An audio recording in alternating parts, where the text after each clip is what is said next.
Okay, so I just finished reading Far from the Madding Crowd, and I'm very excited to talk about it. This is by Thomas Hardy, and I actually had never heard of this book before, but the reason why I bought it is because I was buying some other books. This is the Cranford collection, and I was buying some other books that were Cranford collection, and I needed to add one more book to my cart if I didn't want to pay for shipping. So I figured may as well pay for another book than to pay for the shipping. And I saw this title. I didn't know what it was, but I thought it was an interesting title. I looked up a summary of what it was about and was like, okay, I'll read that. And I had a feeling that I was gonna really like this book. And then when I first started reading it, it felt a little bit slow. And I was like, oh man, maybe my little gut feeling was wrong. Well, guess what? It was not. I just had to push through. And then once you get kind of into the story properly, I think I was just listening to it slowly. And once I really got into the story, it's awesome. And I think that all girls should read this book before you start dating. And the reason why is because it shows three archetypes. Oh my goodness. It shows three archetypes of guys who you might meet while dating. One is the jerk. One is the desperate man. And the other one is the loyal man, or who I might say, the right man. So, at the beginning of the book, it is telling you the story from the perspective of Gabriel Oak, who is a farmer in Weatherby, sheep farmer.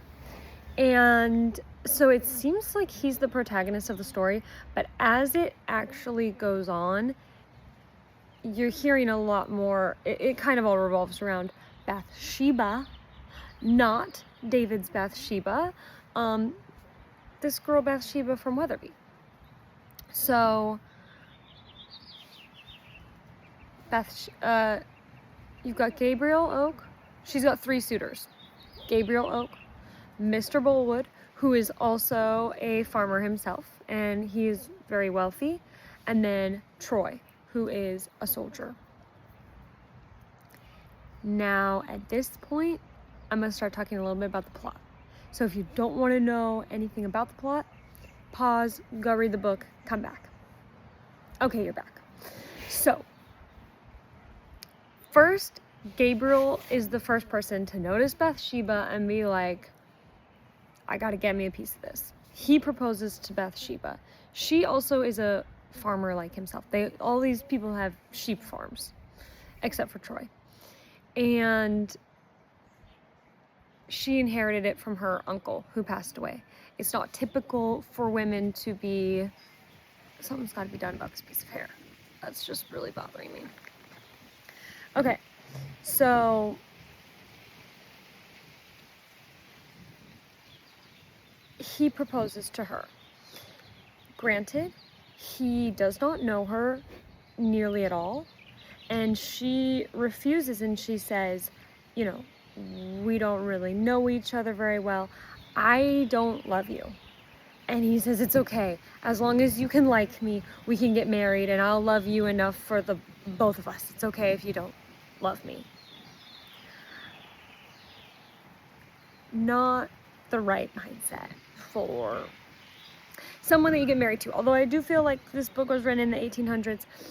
In the 1800s, it seems to me like you were just, if there was someone your age in your town, you were lucky if they're cute, that's the person that you marry. Because, I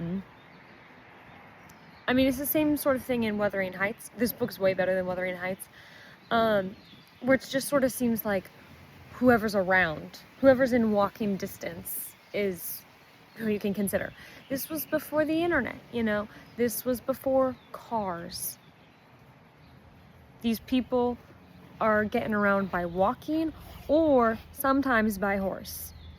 So if you cannot ride your horse to their house, they are not an option for you to date. So, that is a cockatoo. Bathsheba smartly says, no, I'm not going to marry you. And then Gabriel's, his whole flock ends up dying. I think they kind of fall into this ditch and they all die. And so he becomes essentially impoverished, and he ends up getting a job working on Bathsheba's farm. And Gabriel's the kind of man that when she says no, he accepts no as an answer. All men should be like this, but Gabriel's like this. So in his heart, he kind of decides, you know what, I love her, but she said no, so I'm not gonna hold on to hope. I'm just gonna do what I can for her, and I'm just gonna, you know, give up on the idea of us being together. Even though obviously I, you know, would have been nice. Enter Mr. Boldwood, who is also a farmer who has the property adjoining Bathsheba's. Now, he starts dating her after she sends him like a flirty little note one day, a Valentine. He's much older than her. This little Valentine was all he needed to become obsessed. He is our desperate man. He proposes to Bathsheba. Once again, she says, no, I don't love you. And he, instead of saying, okay, understood, heard, he's like, please don't say no. Like, don't say no, don't say no. Like, just say that you'll think about it. Say that you'll give me a chance later. Say that, like, come on, you can't say no. He's so devastated to the point where she's kind of worried about his safety and things. She ends up saying, okay, in that case, I'll think about it. I'm not saying yes, but I'm saying I'll think about it. I think that this is Bathsheba's mistake here, because with people like this, and I do think she maybe had a little crush on him, but when you get a whiff of he can't take no for an answer, cut and run immediately. Don't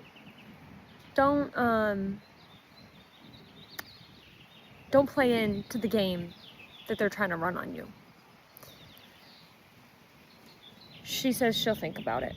In his mind, he's like, perfect, we are engaged. We're as good as engaged. He's telling people that they're engaged. And eventually, you know, he's courting her, and she's starting to kind of come around to liking him, you know. But then she meets Troy. And Troy is our hot guy. She's really attracted to him. He's a soldier, so he's the only one who's not a farmer. And she's smitten. And he likes Bathsheba too because she's cute. Mr. Boldwood is out of town when they meet. And when he gets back in town, she says, hey, Mr. Boldwood, can't marry you.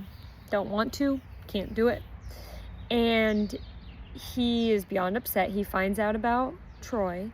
And one day, whenever Troy's going to meet Bathsheba, he stops him and says, you messed up my chances with Bathsheba. We were as good as engaged. First he says they were engaged, and Troy's like, no, you weren't. And he's like, well, basically, which is why you don't give an inch, people will take a mile. Oh. Have to be careful with those leaves rustling behind me, because I was in this hammock last night, late. It was dark. I am like a foot off the ground, and all of a sudden, boop-a-da-boop, a possum is crawling across this fence line, and it was very big, and it was very close. It was very scary. I like a possum. I do, and I've had a good experience with the possum in my backyard before. But in the dark, when I'm suspended above the ground very precariously, you know, it was making me feel nervous. And then it went away, and then I saw another one pop back up right over the fence, and I was like, okay, I'm going inside.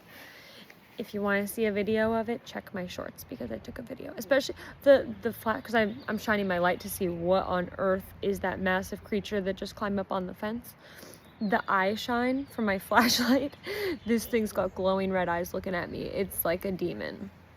It feels that way in the dark of the night, massive creature right next to you. It was spooky, and it was like checking me out too. It was making me really nervous. Anyways, back to the story. So I still have like this ghost in my mind of you know, possum that's gonna launch itself into my hammock. Okay, so he confronts Troy. He says to Troy, I know something about you, which is that you had a girl, Franny, who you wanted to marry and you couldn't afford it, and so y'all had to break up. I will pay you, and I will pay Franny to dump Bathsheba and marry Franny instead. I'll pay you both. And Troy's like, freaking sweet. Like, Bathsheba's cute, and she's so cute that she kind of, you know, derailed me for a second, my feelings towards Franny, but actually I do like Franny better, and I want to be with Franny. And then Mr. Bullitt, who really is a man just letting the wind of his emotions blow him anywhere, has a change of heart and is like, you know what, never mind. I shouldn't be messing with Bathsheba's love life like this. It's not right. You know, you can keep the 50 pounds I gave you, but like, just go marry Bathsheba. It's fine, never mind. I will now only pay you to marry Bathsheba, not Franny. So Troy's like, all right, then I'll marry Bathsheba, I guess. Not the attitude that you want your fiance to have, you know? And Bathsheba never ever knew about that little conversation. So she does marry Troy, who quickly gets tired of his shiny new toy, because I think really what he liked about Bathsheba was just the fact that she was new and different, and it was like maybe he felt like he was doing something kind of rebellious by being with her, when really he was in love with Franny the whole time, and he never, I mean, I wouldn't want to be Franny either, but he didn't actually love Bathsheba, but he married her. So quickly he grows to resent her. He's so mean to her. She's so miserable,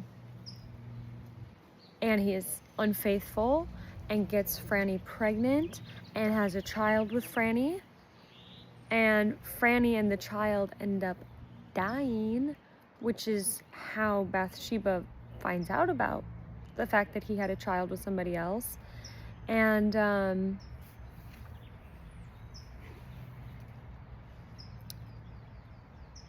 after that, Troy fakes his death and joins the circus. Once he finds out that Franny's dead, he can't even pretend that he cares about his marriage in any way anymore. He's just done. He's regretful that he didn't marry Franny. Fakes his death, joins the circus, okay? So while Bathsheba is in mourning, which is really a formality because she's not sad that he's gone, she is happy to be away from him, but there's like customs at this time. You don't just go around like,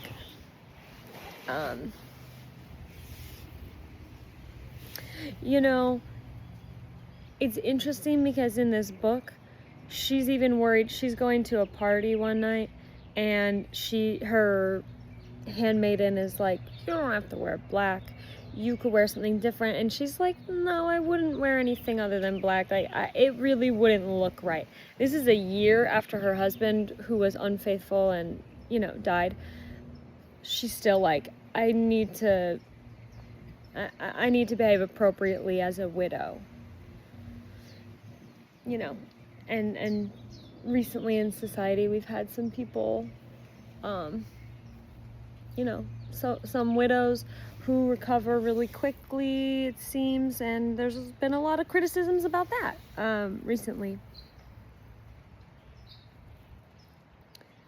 So, yeah, Bathsheba, while emotionally gone, or while emotionally probably relieved, she's still going to behave in a way that she feels is appropriate for a widow. Mr. Boldwood is like, whew, she is back on the table. He starts pursuing her. This is a year after she becomes a widow, even though she's not really a widow because he's alive. And she also believes that because her husband's body was never found, his clothes were found, it's believed that he drowned. She thinks that she should just to be safe, don't get remarried. So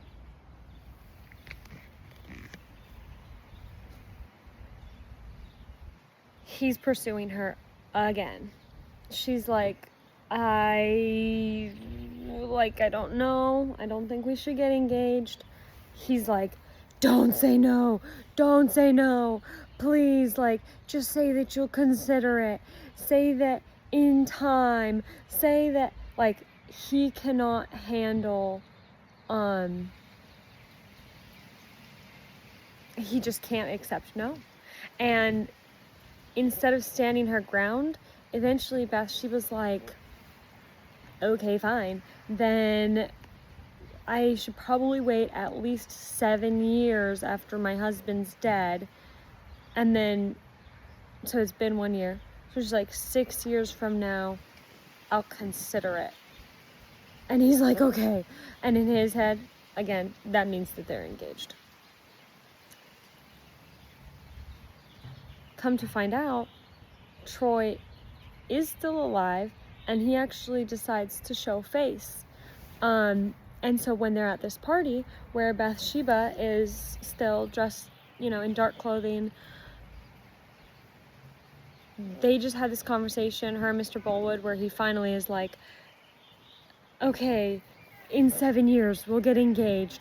And he gives her a ring and is like, wear this ring. And she's like, no, I'm not wearing a ring. I just said I don't want to be engaged. I wouldn't even consider it for the next 6 years. I'm not going to marry anybody else other than you, but also I don't want to marry you, but I'll think about it later. He's like, just wear the ring for tonight. She's like, fine. So she does. They come out of the room back to the party, and Troy walks in. Mr. Boldwood grabs a gun off the wall, shoots Troy, and then turns the gun to shoot himself, but somebody stops him. He leaves. He ends up getting arrested, and he is convicted of murder, and he's killed himself. But this is why you cannot give desperate men a whiff of a chance. They're crazy. It's just so crazy. Anyways, there's a lizard walking across my backyard over here. That's what I keep looking at, if you're wondering. So now Troy's dead, for real, not for faking it. Mr. Boldwood is dead for real.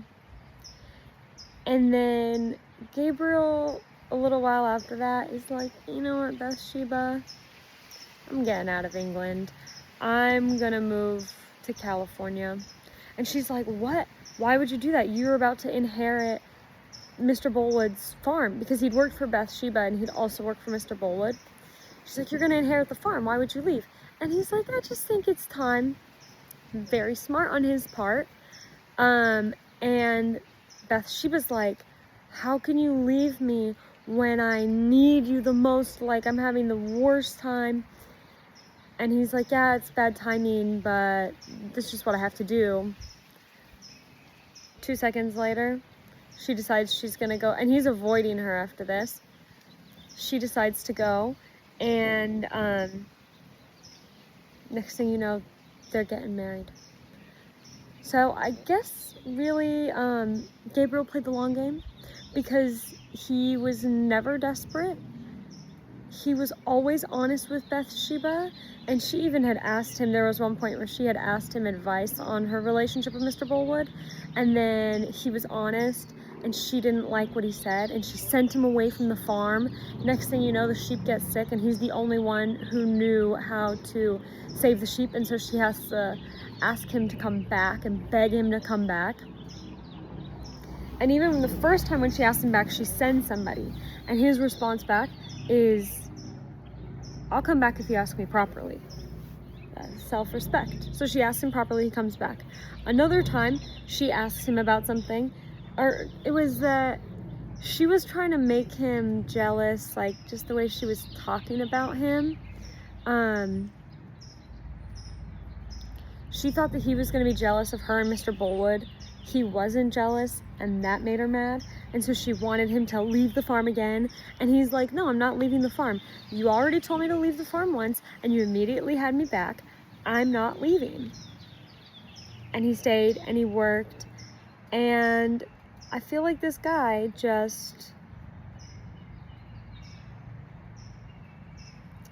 he played his cards right. Because then he ends up with Bathsheba.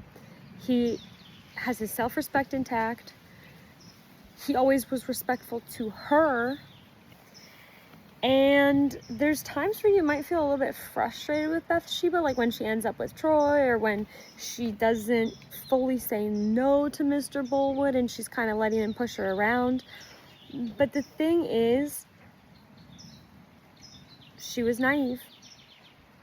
Everybody can be a little naive at times when they don't have experience.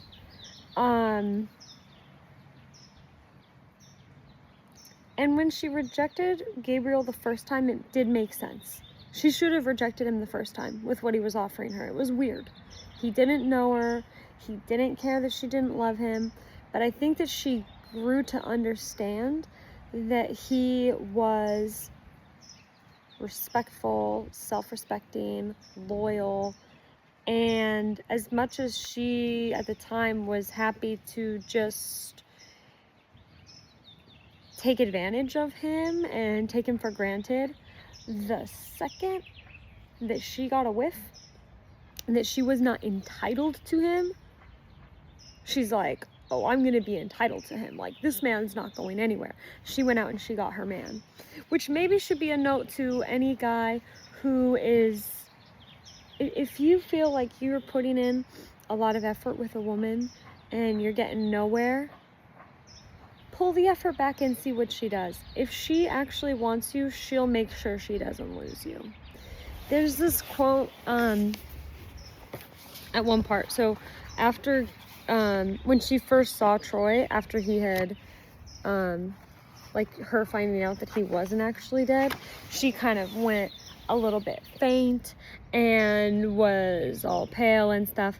And then after he gets shot, she's the quickest one to like recover and go over to him and try to help him. She's got his head in her lap. She's trying to like, you know, put pressure on the wound, and like there's a quote that says, she was the stuff of which great men's mothers are made. And I thought that spoke very highly of her.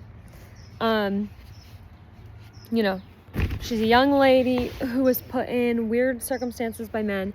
She made some mistakes, but she also corrected herself as quickly and efficiently as she could, and she kept her dignity, and it's a great story. So I totally recommend it. And if you are a young lady, or if you have a young daughter who's gonna date, make her read it and go into dating knowing the caution signs, these sort of cautionary archetypes. Don't give a chance to a desperate man. Don't give a chance to a jerk. Learn to recognize a jerk, you know. If he's hot, be cautious. Not saying that all hot guys are jerks, but I'm just saying that a guy who has a lot of women interested in him might view those women as less because of how many options that he has. But the loyal man, the man who respects you, the man who respects himself, that's the one to make sure that you get. So yeah, read the book. Totally recommend it. Far from the Madding Crowd by Thomas Hardy. Have a nice day.